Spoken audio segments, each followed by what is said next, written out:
The counts youngest son is a player के chapter number 26 की starting में हम लोगों को दिखाया जाता है कि एक कमेटी बैठी होती है और मेरे ख्याल से कमेटी वही एकेडमी वाली कमेटी है। ये कमेटी वाले सारे के सारे टेस्ट को अपनी स्क्रीन पर देख रहे होते हैं और बोलते हैं कि हाँ ये भी कुछ ज्यादा बुरा स्कोर नहीं है। एक बंदा बोलता है कि जैसा कि हम लोग किंगडम के नाइट्स हैं तो ये स्कोर ज्यादा भी कुछ बुरे नहीं है और ये बहुत ज्यादा हाई है जनरल हिसाब से। एक बंदा बोलता है कि इस बार जो फ्रेशमैन की क्वालिटी है वो पिछले साल वालों से बहुत ज्यादा हाई है और यही आशा है कि ये लोग बहुत ज्यादा बेहतरीन होंगे। इनमें से मोस्टली लोगों ने मिस्टर ग्रे की वजह से एकेडमी में अप्लाई किया। अब जो मिस्टर ग्रे होता है वो बोलता है कि स्टूडेंट्स जो कि 20 की एज से भी नीचे हैं वो लोग 1000 से भी अबव स्कोर कर रहे हैं। वो बोलता है कि जो लसैली एकेडमी के स्टूडेंट्स होंगे वो लोग तो ये देखकर बहुत ज्यादा अभी तक जल रहे होंगे। एक बंदा बोलता है कि हम लोग फ्लैटर्ड हैं, वैसे भी जो लसैली की एकेडमी है वो मेनली डील करती है मैजिक के साथ और मैं अभी भी क्यूरियस हूँ कि तुम आखिर इस एकेडमी में क्यों आए। इवन एक मंथ पहले तो टावर ने ही बताया था कि तुम या फिर कोई भी यहाँ पे आने के किसी के भी चांसेस नहीं है। जो ग्रे होता है वो बोलता है कि जैसा कि मैंने कहा था मैं देखना चाहता हूँ कि कितने न्यू बंदों ने मैजिक को डेवलप किया है और ऐसा लगता है कि मैं अपने स्टूडेंट्स को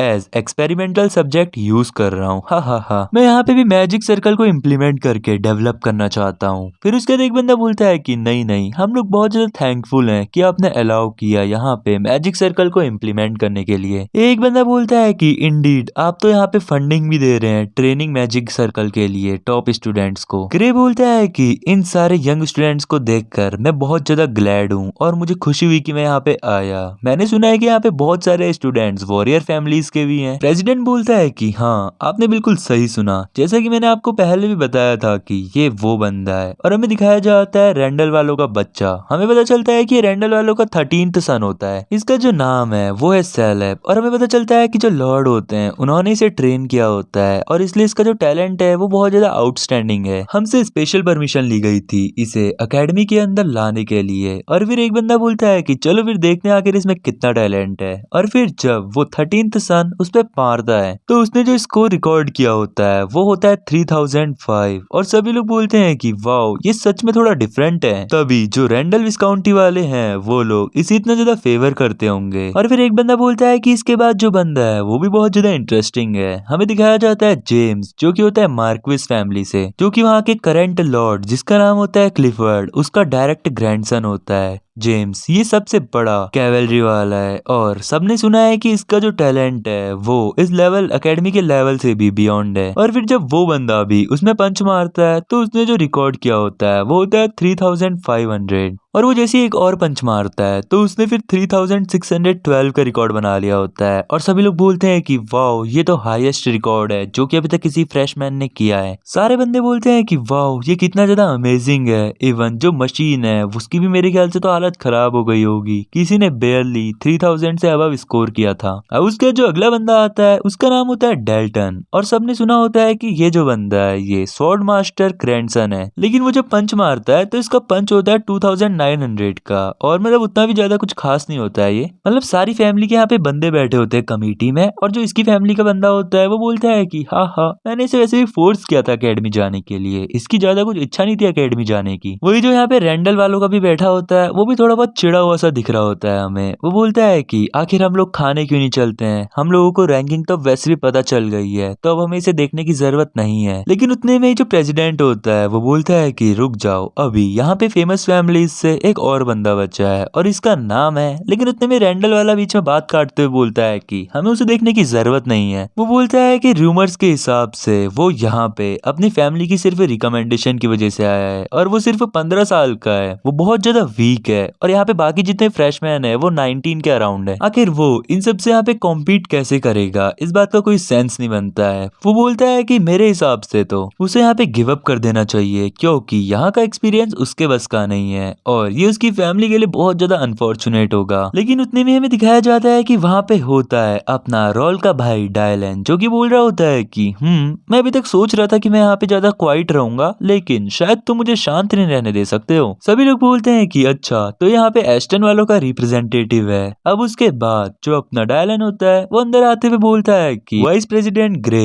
ये आपसे मिलके मुझे बहुत ज्यादा खुशी हुई। ग्रे बोलता है आखिर मैं तुम्हारे बारे में कैसे भूल सकता हूँ, तुम्हारी इतनी अमेजिंग बॉडी जो है, और मैं इस बारे में बहुत ज्यादा क्यूरियस हूँ कि आखिर तुम ऐसी एविल वाली लाफ क्यों दे रहे हो, क्या तुम इसका रीजन बता सकते हो। डायलन बोलता है कि मैं उस बूढ़े व्यक्ति की बात सुनकर बहुत ज्यादा हंसा, और ये बूढ़ा व्यक्ति यहाँ पे इसको रैंडल वाले को बोल रहा होता है। वो बोलता है कि सभी को पता है वैसे भी कि जो रैंडल फैमिली है उनके अंदर बहुत ज्यादा ईगो है, और ये अभी प्रूफ हो जाएगा। वो बोलता है कि मेरा भाई अकेडमी में सिर्फ यहाँ का एक्सपीरियंस लेने के लिए आया है, वैसे भी अभी सिर्फ 15 की एज का है, और क्या रैंडल वालों ने कभी देखा है कि उनका इतना छोटा बच्चा इस अकेडमी में आया है। रैंडल फैमिली वाला बंदा बोलता है कि चुप जाओ, ये बकवास करना बंद करो, यहाँ पे अभी तक ऐसा कोई भी बंदा नहीं है जिसने 20 से पहले अकेडमी से ग्रेजुएशन कर ली हो, और ऐसा तो इम्पॉसिबल है कि एक 15 साल का बच्चा ये सब कुछ कर दे। उसका भाई बोलता है रियली, क्या तुम्हें लगता है कि इस चीज की कोई गारंटी है? फ्यूचर तो वैसे भी किसी ने नहीं देखा है, तो देखते हैं कि आखिर आगे क्या होता है। जो रैंडल वाला बंदा होता है वो बोलता है कि तो क्या तुम ऐसा कहना चाहते हो कि तुम्हारा जो भाई है वो अकेडमी की हिस्ट्री को बदलने वाला है? डायलन बोलता है कि आई डोंट नो, मैं वैसे भी कोई प्रॉफिट तो हो नहीं जो मेरे को सब कुछ पता होगा। और फिर उसके बाद वो अपने मन ही मन में बोलता है कि टू बी ऑनेस्ट मैं भी बहुत ज्यादा क्यूरियस हूँ कि आखिर वो क्या करेगा। और फिर उसके बाद जो रैंडल वाला बंदा होता है वो एकदम बहुत ज्यादा चिढ़ सा जाता है, और फिर जो प्रेसिडेंट होता है वो सभी से बोलता है कि दैट्स इनफ, कोई भी एक दूसरे को सबके सामने इम्प्रेस नहीं करेगा। और फिर उसके बाद प्रेसिडेंट बोलता है कि अच्छा ये बताओ कि आखिर एस्टन से जो फ्रेशमैन आया है वो कौन है। एक बंदा इशारा करता है कि देखो वो है। फिर उसके बाद स्क्रीन में सभी लोग रोल की तरफ को देखते हैं और बोलते हैं कि देखो इसका फेस कितना ज्यादा ग्लो कर रहा है, और क्या ये दोनों सच में भाई हैं? टायलन बोलता है कि तो क्या वो मेरा यंगेस्ट ब्रदर है रॉल, और वो हमारी फैमिली का जैन है। और फिर उसके बाद वो जो रैंडल वाला होता है वो बोलता है कि हाँ वैसे भी हमने तो ये सुना है कि जो तुम्हारा भाई है उसकी स्वॉर्ड स्किल सच में बहुत ज्यादा बेकार है। हाँ। वहीं जो अपना डायलन होता है वो अपने मन ही मन में बोल रहा होता है कि ये जो ओल्ड मैन है ये ट्राई कर रहा है बहुत हार्ड, क्योंकि इसको रोल की स्किल्स के बारे में पता है, क्योंकि जो बैरन गेंडर वाला इंसिडेंट हुआ था उसमें इनका भी लड़का था,